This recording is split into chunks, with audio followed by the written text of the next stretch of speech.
हमारे चैनल को सब्सक्राइब करें और बेल आइकन को क्लिक करें ताकि नई आने वाली वीडियो सबसे पहले आपको मिल सके।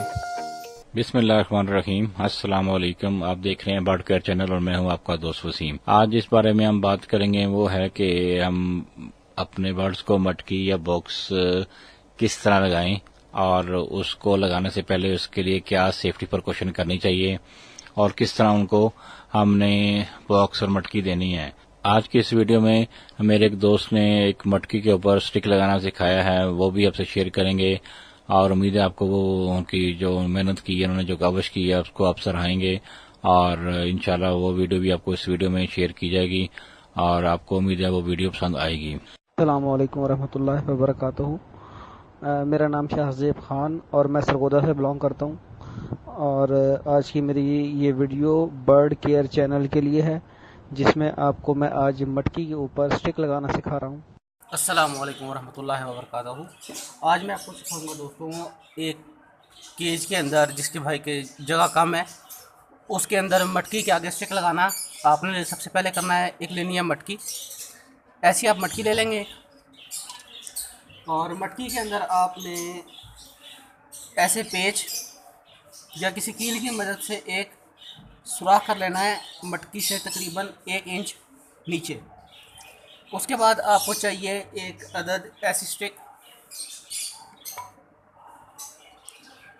के अंदर आपने यहाँ सुराख कर लेना है ऊपर ऐसे, और इसको ऐसे रख के, ये आपके पास पेच है, आपने पेच लगाया मटकी के अंदर ऐसे,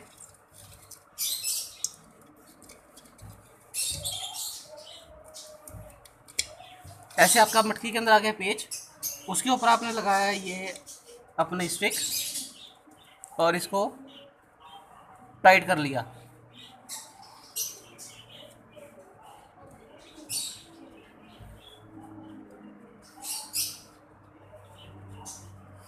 टाइट कर लिया। जब इसको आप टाइट करेंगे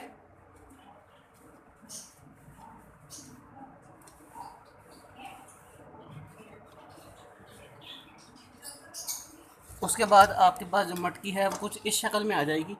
ये आपके पास मटकी के ऊपर स्टिक लग गई है, ये देख सकते हैं आप इसको अपने केज में लगाएं। और जो बर्ड्स, जिन भाइयों के बर्ड्स केज के अंदर जगह कम है, ये उन भाइयों के लिए बहुत बेहतरीन है कि वो इस तरह से अपने केज के अंदर एक मटकी के ऊपर स्टिक लगाएं। और इसका फ़ायदा ये होगा कि आपका मेल यहाँ बैठ के बच्चों को फीड करा सकता है, फीमेल बैठ के यहाँ फीड करवा सकती है। तो उम्मीद है आपको ये वीडियो पसंद आई होगी। शुक्रिया जी। अगर आपके पास मटकियां और बॉक्स पड़े हुए हैं तो आप उन्हें निकाल के अच्छी तरह साफ कर लें। अगर पॉसिबल है तो उन्हें डिटॉल के पानी से या पिंकी के पानी से धो दें और धोने के बाद उन्हें 2 दिन धूप में रखें, खुश्क करें। और लकड़ी के बॉक्स है उसे भी ऐसा कर लें और खुश्क होने के बाद लकड़ी का बॉक्स हो और मटकी हो तो उसके बाद आपने उसे उसके अंदर कोपेक्स पाउडर डाल के उसको हैंग कर देना है। और अगर लव बर्ड के लिए लगाना है तो उसके साथ उनको नेक्स्टिंग भी डाल दें, बरादा डाल दें, नेक्स्टिंग डाल दें। और नेक्स्टिंग में लिए आप लव बर्ड के लिए सबसे बेस्ट नेक्स्टिंग जो है वो काने, हमारे एक दोस्त बड़ा प्रेफर करते हैं, बड़ा जोर देते हैं इस बात का कि काने की नेक्स्टिंग करनी चाहिए, लव बर्ड के लिए देनी चाहिए। वो बड़ी अच्छी नेक्स्टिंग करते हैं काने की। तो आप काने वो हैं जो चिकें जिससे बनती हैं, उसके फुट के पीस लेने, आप 8-8 इंच के फुट के पीस लेने और उसके बाद उसको थोड़ी से दबा लें, कूट लें थोड़ा सा और उसको फिर अपने बर्ड्स को दे दें। 4-5 पीस एक पेयर के लिए इनफ है। उसके बाद जब वो आप देखेंगे वो इसके नेक्स्टिंग स्टार्ट कर दी उन्होंने, तो अगर वो नेक्स्टिंग कम लगे तो फिर आप वो नेक्स्टिंग दे सकते हैं। बार बार नहीं देनी, एक बार नेक्स्टिंग दे देनी है और ताकि वो जो नेक्स्टिंग करनी है उन्होंने वो एक बार कर ली। अगर आप बार बार नेक्स्टिंग देते रहेंगे उन्हें तो वो नेक्स्टिंग अंडों के ऊपर भी कर देते हैं, जिससे आपके अंडे जाया हो जाएंगे। जी, उम्मीद करता हूँ आपको आज की वीडियो पसंद आई होगी और आपको इसका बहुत फायदा होगा और इंशाल्लाह अल्लाह ने चाहा तो आपके पास फिर अच्छी ब्रीड भी आएगी और आपके पास स्प्लिट लेग के चांसेस भी कम हो जाएंगे, क्योंकि आपने मटकी की अच्छी तरह सफाई कर लिया, कोपेक्स पाउडर डाल दिया है, उससे बड़ा फायदा होता है, जम्स खत्म हो जाते हैं और बड़ी अच्छी ब्रीड आती है।